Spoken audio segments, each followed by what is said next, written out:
Great. 20 minutes. Happy days for Thursdays.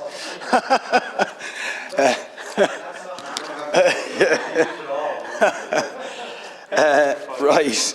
Minister, the first thing I want to say, and this is an appeal, I hope I get a yes from you, is we only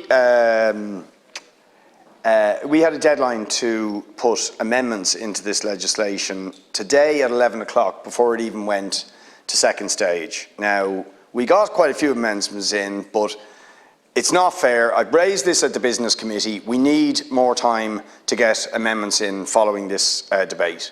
Because certainly, even from listening to the debate so far, there's at least 2 further amendments that have occurred to us, and we should have the right to submit them. It's just not acceptable I personally believe there has to be proper committee scrutiny of this. Of course, we need to strike down the SHD legislation, which has failed.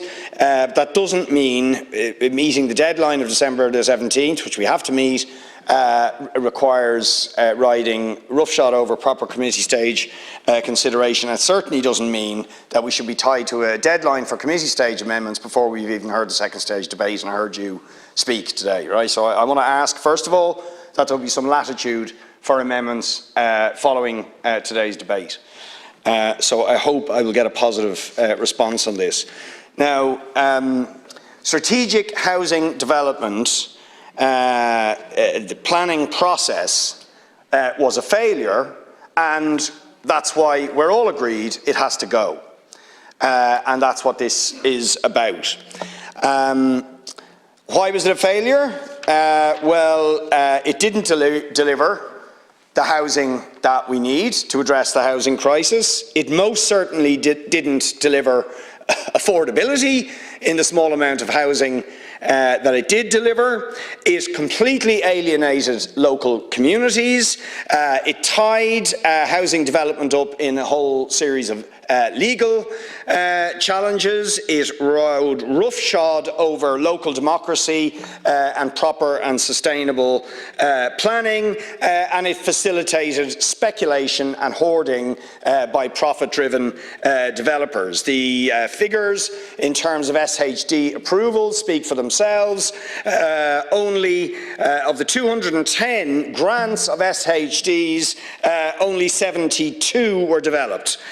24,000 homes approved, 8,700 homes actually commenced. And it is absolutely clear that in many cases that is as a direct result of speculation. To give you an example, in Dean's Grange, which your colleague Deputy Devlin should, concern himself with, as all TDs in our area should, as an example of what needs to be addressed, is a SHD granted, I think it was a few years ago, but anyway, they got an SHD approval for 9-storey development overlooking Dean's Grange Cemetery across the road from small 1-bedroom cottages, sat on it for 2 years and then recently flipped it. Nothing built, of course, right? And that's that's what was going on, and that's what is facilitated. Now, how did all that happen? How did we get it so wrong? Well, of course, we got it so wrong because there were assumptions, which are frankly ideological assumptions. We're often accused of ideology on this side, but of course ideology permeates every single party, and one of the ideological assumptions that is completely misguided, but we hear trotted out again and again and again, is the reason we don't have this, that or the other development or housing is because of those nasty objectors. It's the objectors, and if we just had a process that allowed the developer to get around these nasty objectors, we'd have all the housing we need, and we solve the problem. This, of course, is an idea that is very much chimes with private developers, the ones who were facilitated by the SHD, who did get a special process of their own, who did get lots of grants and delivered hardly any housing, and none of it was affordable, right? So let's start from recognising we were had on that particular argument. We were had on that argument. And that learning the lesson of that, I'm not sure what you're signalling at. If you want to... Yeah, okay, and we'll get on to that bill, but we have to learn the lessons of what we did wrong in order to get this bill right. Okay, that's my point. And because the government are still trotting out, and I hear it all the time, it's all the objectors, the problem. That's the reason why we don't have the housing we need to address the housing crisis and affordability. It's all these terrible objectors. And I'm still hearing that, and it's just not true, right? The facts bear it out in terms of the SHD, because they got their own special process. The nasty objectors were pushed aside. They got the grants, and it didn't deliver, right? And it facilitated speculation. Lesson to be learned, private developers will say absolutely anything to get a planning permission, to increase the value of the site and to facilitate their profit taking, which very often involves hoarding and speculation and flipping properties. Okay? So let's learn the lesson about listening to the lobbying of these private property, profit-driven developers. Secondly, it was premised on another ideological assumption, which again is absolute, you know, it's textbook neoclassical economics, but it's a load of nonsense, which is, if we increase supply, price will drop, right? Just not true, right? And it doesn't matter how many economic textbooks say it, you only have to look at the actual experience of this country, where we had record levels of supply. I mean, 3 times what we have now. At the height of the Celtic Tiger, did prices, rents, or anything else drop? No. No. They continue to rise all the time. That's what happened. Right? And if we don't learn that lesson, we're not going to bring in the legislation necessary to actually deal with the problems we face.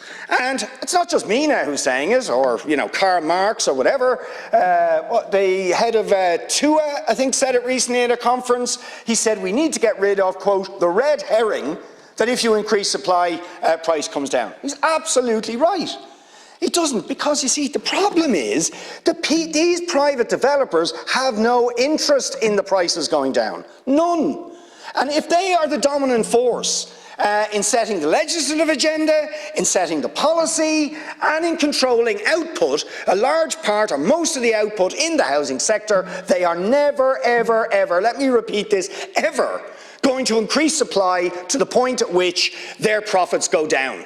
Right? Which is what happens when rents go down and when property prices go down. Why on earth would they do it? They will not do it.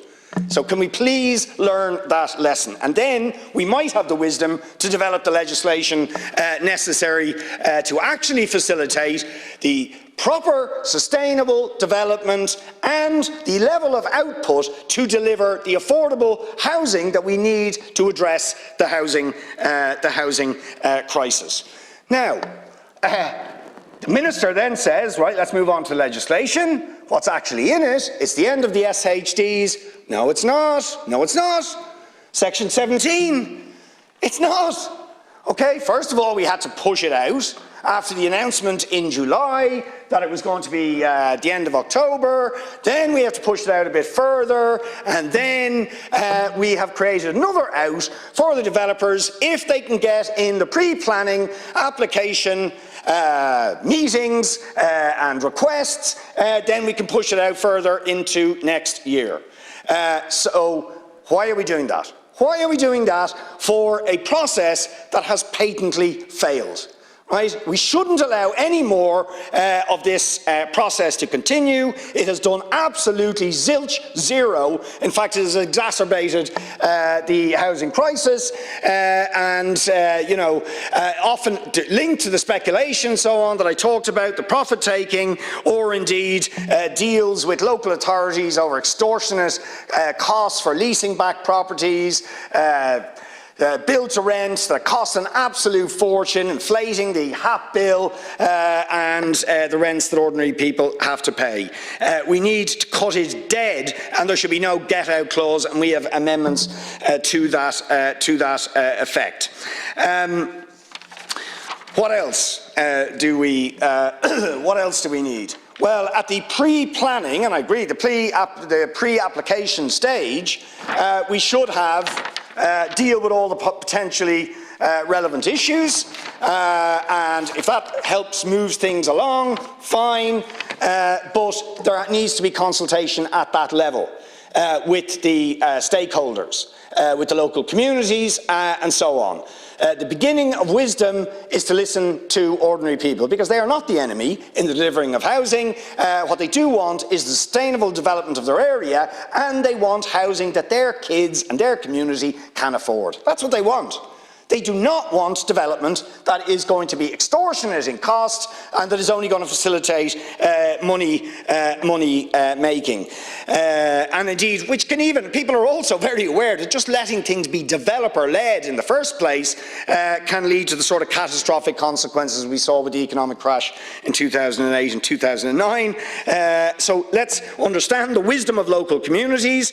When we're talking about student accommodation, we should absolutely, as a condition of even consideration of this new special process, and sorry, that's the point I want to make, we're replacing the special process they got with SHDs with a new special process. It's a better special process. It has to take cognizance of the local county development plans, which the other didn't, and so on, but it's still a special process for them. And in fact, I'm not really sure why a special process is justified at all, because surely one of the things we've learned from all of this is that the question of them getting planning applications was not actually the block. Much as they claimed it, and much as the awful objectors were blamed, we have now learned, have we not, that it was not blockages in the planning process that were the problem in terms of delivering the amount of housing we needed and the affordability that ordinary people need to afford that housing. So it does beg the question,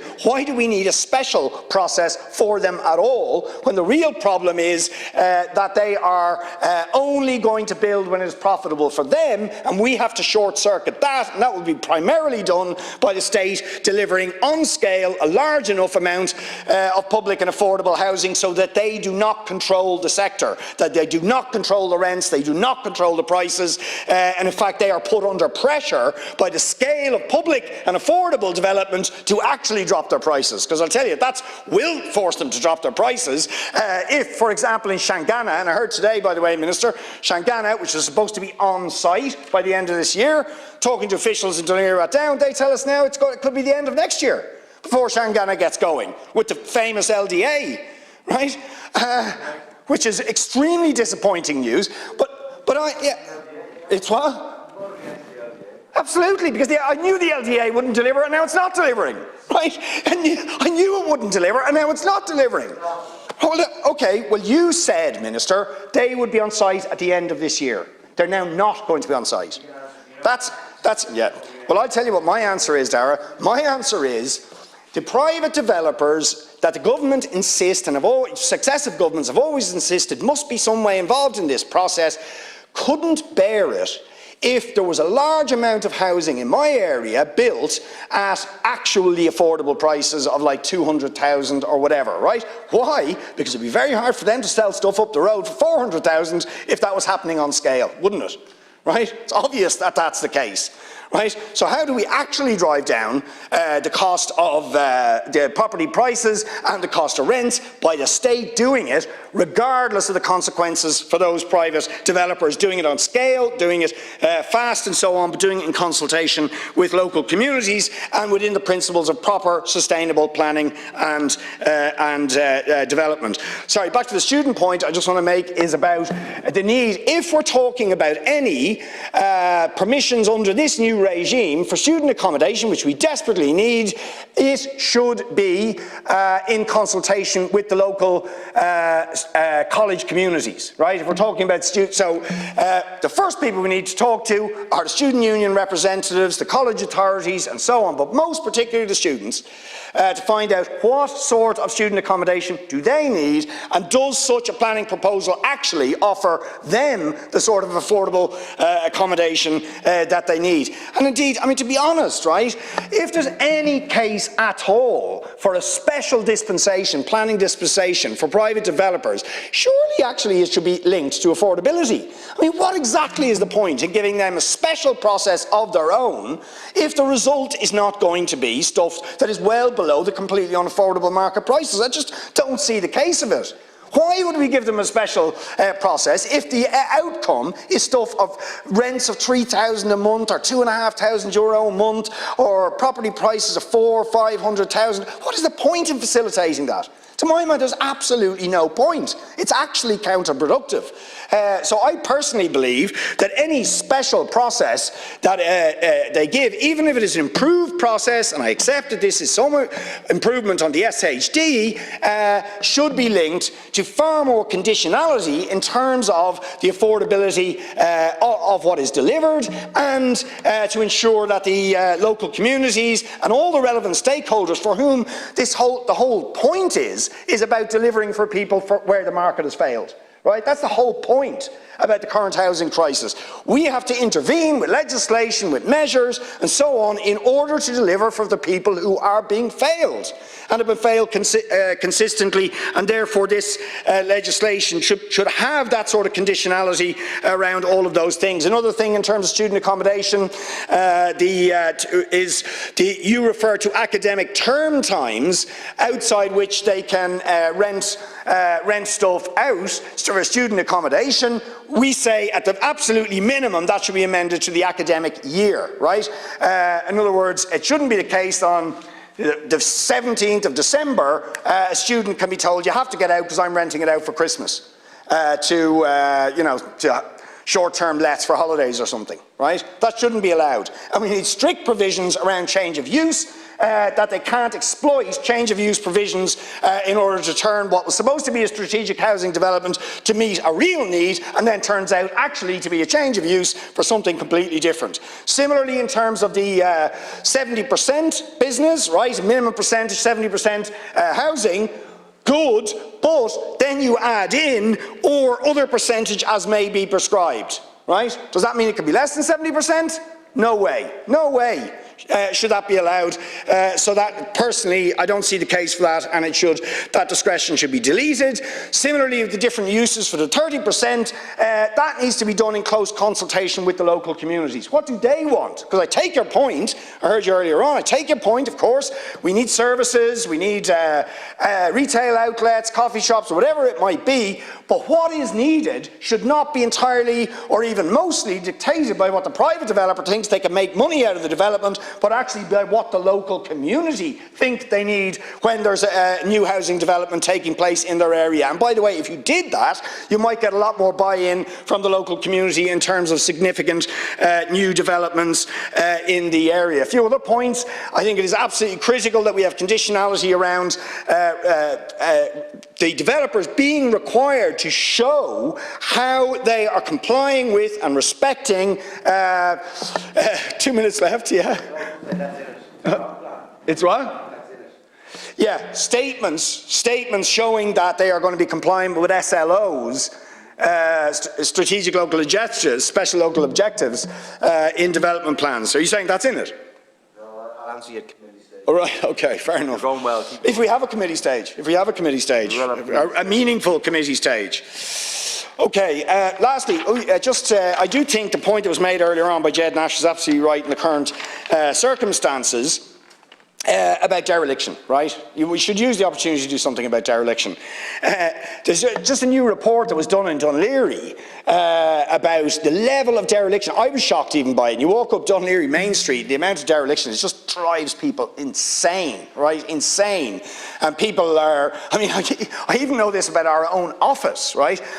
The office I had on the main street of Dún Laoghaire, we were put out of it on the basis it was being sold to somebody else, right? We tried to find, it was very difficult to find even the new owner. We went to the new owner and said, can we rent this out, seeing as you've taken over ownership of it?